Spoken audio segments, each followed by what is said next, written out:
Assalamualaikum warahmatullahi wabarakatuh. Panen cabai saat harga sedang puncak-puncaknya memang menggiurkan, tapi hasil yang menggiurkan tadi tentunya sebanding dengan usaha yang kita lakukan sebelumnya. Apalagi para petani sudah berusaha keras untuk mengoptimalkan pertumbuhan tanaman cabainya, mempertahankan tanamannya di tengah berbagai kendala yang ada, dan sampai akhirnya bisa merasakan panen dan bisa merasakan harga yang cukup tinggi saat ini. Jadi selamat kepada para petani cabai yang saat ini harga penjualan cabainya cukup tinggi, di mana ini bisa menjadi salah satu motivasi juga untuk kita tetap bersemangat untuk bertani. Dan pada kesempatan kali ini kita akan belajar dari salah satu anak muda yang sangat memotivasi, karena tanaman di sini bisa dilihat yang sangat luar biasa seperti ini dengan hasil yang sangat memuaskan ternyata ditanam oleh seorang anak muda. Dan seperti yang sudah saya sampaikan tadi, hasil tidak akan mengkhianati usaha. Jadi semoga video kali ini bisa menjadi motivasi untuk sahabat Seneng Tani semua. Dan untuk tahu lebih lengkapnya lagi mengenai keistimewaan dari lahan ini, simak video kali ini sampai akhir.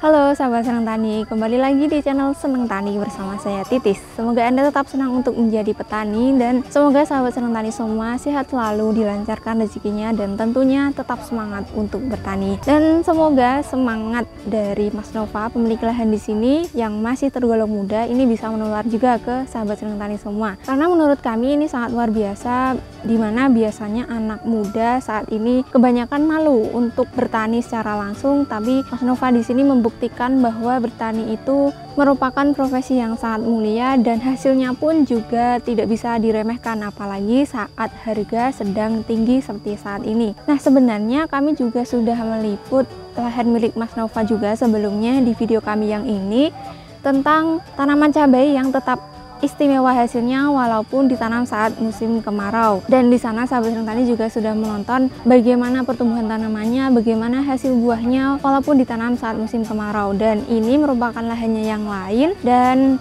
alhamdulillah saat ini di lahan ini sudah petik yang ke-6 kali. Kemarin terakhir mendapatkan sekitar 25 kg dari sekitar 800 tanaman. Nah, bisa dihitung sendiri ya sahabat Seneng Tani bagaimana hasil penjualan dari Mas Nova terakhir kali kemarin.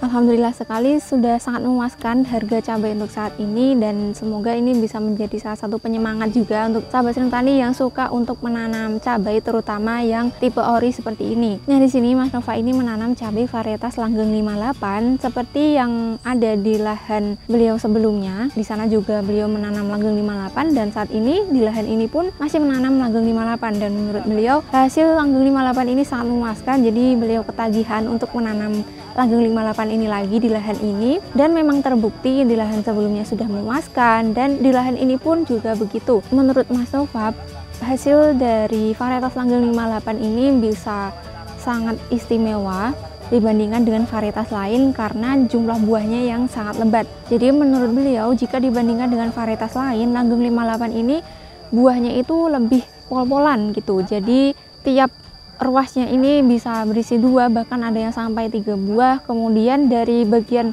bawah pun ini ada cabang batang yang disisakan pada bagian bawah, ini pun tetap tumbuh buah dan dengan ukuran yang cenderung stabil. Jadi menurut Mas Nova juga untuk varietas langgeng 58 ini ukurannya ini cenderung stabil dari bagian bawah sampai bagian atas, jadi tidak terlalu signifikan perbedaan ukurannya yang bagian bawah dengan yang bagian atas. Dan walaupun di sini tidak dilakukan perempelan sama sekali, tapi bisa dilihat ukuran buahnya pun tetap optimal. Jadi untuk sahabat Seneng Tani semua yang masih bingung nih mau nanam apa ya cabai yang cocok untuk musim penghujan, varietas langgeng 58 ini bisa menjadi salah satu pilihan yang tepat karena sudah terbukti, sudah banyak dibuktikan oleh petani yang lain juga, hasilnya sangat memuaskan dan tentunya bikin kecanduan. Dan berbicara mengenai pertumbuhan tanaman dan juga hasil di lahan ini, tentunya tidak lepas dari perawatan yang beliau lakukan. Jadi ini merupakan lahan baru, kemudian untuk pupuk dasarnya ini beliau menggunakan pupuk kandang dan juga pupuk TS, kemudian ditaburkan di bagian tengah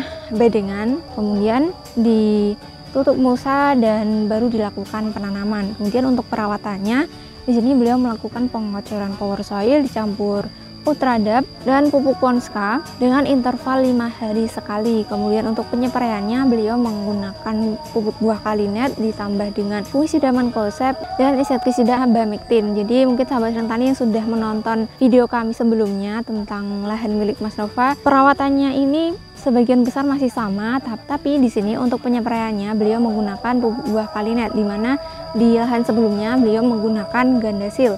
Nah, bisa dilihat menurut Mas Nova di sini hasil dari penyepraian pupuk kalinet ini sangat signifikan pada buahnya, karena menurut beliau buah yang dihasilkan lebih berbobot dan lebih banyak. Kemudian dengan penggunaan pupuk buah kalinet tadi ini bisa lebih mempertebal daging buah, jadi ini juga bisa mendukung buah ini untuk lebih tahan terhadap serangan lalat buah ataupun antraknosa. Apalagi saat ini kendala yang mungkin sudah umum dihadapi oleh para petani adalah serangan lalat buah, karena di kondisi yang masih dalam fase pergantian musim seperti saat ini, populasi lalat buah bisa meningkat dengan pesat dan bisa menyerang tanaman kita sewaktu-waktu. Jadi kita harus mengantisipasinya, yaitu dengan pemilihan varietas yang memiliki kulit buah yang lebih tebal dan juga dengan pemberian nutrisi yang mendukung untuk mempertebal daging dan juga kulit buah. Dan berbicara mengenai keistimewaan dari tanaman yang ada di sini, karena di sini tanamannya dulu ditanam saat musim kemarau, di mana serangan virus kuning ini bisa sangat banyak, sangat merajalela dan menimbulkan kerugian yang sangat tinggi pula. Dan di sebelah lahan ini juga sebenarnya ada lahan cabai yang sudah habis terserang oleh virus kuning, tapi alhamdulillah di sini tanaman langgeng 58-nya masih bertahan sampai saat ini. Untuk serangan kuning ini masih ada karena langgeng 58 ini belum tahan terhadap virus kuning, tapi bisa dikatakan serangannya ini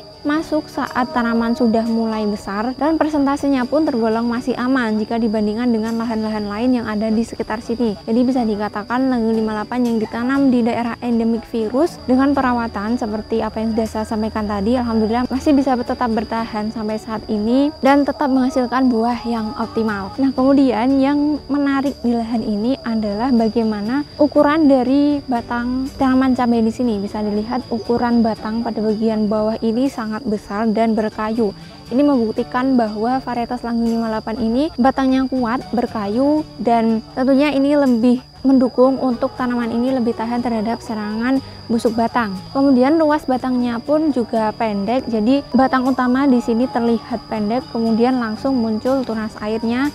Dan karena di sini tidak dilakukan perempelan sama sekali, tapi bisa dilihat pertumbuhan cabang batangnya pun bisa tetap optimal dan menghasilkan buah yang optimal pula. Jadi karena karakteristik dari varietas langgeng 58 ini adalah memiliki batang yang kuat, beruas pendek, dan lebih berkayu, jadi ini lebih mendukung untuk tanaman ini lebih tahan terhadap serangan fusarium dan juga tentunya lebih mengoptimalkan pembentukan buahnya karena ruas pendeknya semakin banyak, jadi jumlah buahnya juga semakin banyak. Jadi sahabat Senang Tani semua jangan ragu lagi untuk menanam varietas langgeng 58, khususnya untuk ditanam saat musim penghujan seperti saat ini. Apalagi untuk tipe yang tegak seperti ini harganya lebih tinggi dibandingkan dengan tipe yang merunduk, jadi tentunya keuntungan yang didapatkan juga semakin berlipat ganda. Dan tentunya itu juga harus diimbangi dengan perawatan yang optimal dan pemberian nutrisi yang cukup untuk tanaman. Dan tentunya pencegahan patogen penyakit saat musim penghujan sangat penting, seperti yang dilakukan oleh Mas Nova di sini. Untuk mengantisipasi serangan jamur, beliau mulai menyepraikan fungsi Daman-Kosep sejak dini sebagai pelindung permukaan tanaman supaya terhindar dari serangan jamur patogen. Sekian video kali ini, semoga bermanfaat untuk sahabat Senang Tani semua, dan jika dirasa bermanfaat silakan untuk di-share ke teman-teman yang lain. Jangan lupa like, komen, dan subscribe supaya tidak ketinggalan informasi dari kami selanjutnya. Terima kasih sudah menyaksikan video kami, tetap semangat, jaga kesehatan, dan jangan lupa untuk bersyukur. Wassalamualaikum warahmatullahi wabarakatuh.